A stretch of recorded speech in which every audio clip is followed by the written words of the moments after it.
नमस्कार, आपण पाहतात रयत संवाद न्यूज चॅनल। चप्पळगाव येथे शिवम्मा प्रतिष्ठानकडून शालेय विद्यार्थ्यांना शैक्षणिक साहित्याचे वाटप।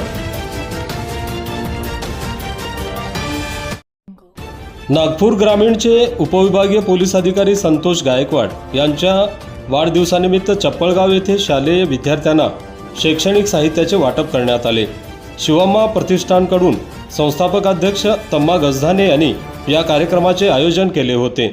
या कार्यक्रमास चप्पळगावच्या सरपंच वर्षा भंडारकवठे, पोलीस पाटील विवेक चिदानंद हिरेमठ, उपसरपंच गणेश कोळी, सामाजिक कार्यकर्ते सिद्धाराम भंडारकवठे, राजू कोळी, रामचंद्र विजापुरे, अंदप्पा बणगर, खाजप्पा गजधाने, जयभीम गजधाने, कमलाकर जैन जांगडे, प्रवीण गजधाने, संतोष गजधाने, बाबूलाल शेख, महबूब तांबोळी, सलीम पटेल, जिल्हा परिषद प्राथमिक शाळेचे मुख्याध्यापक सतीश वाले, सचिन मेहत्रे, अल्लाउद्दीन फुलारी आदींसह ग्रामस्थ मोठ्या संख्येने उपस्थित होते।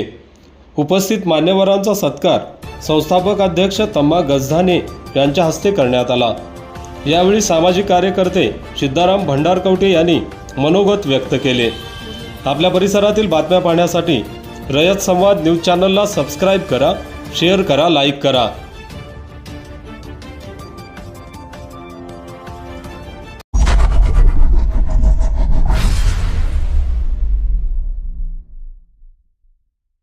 अशाच नवनवीन घडामोडींसाठी रयत संवाद न्यूज चॅनलला लाईक करा, शेअर करा आणि सबस्क्राइब करायला विसरू नका।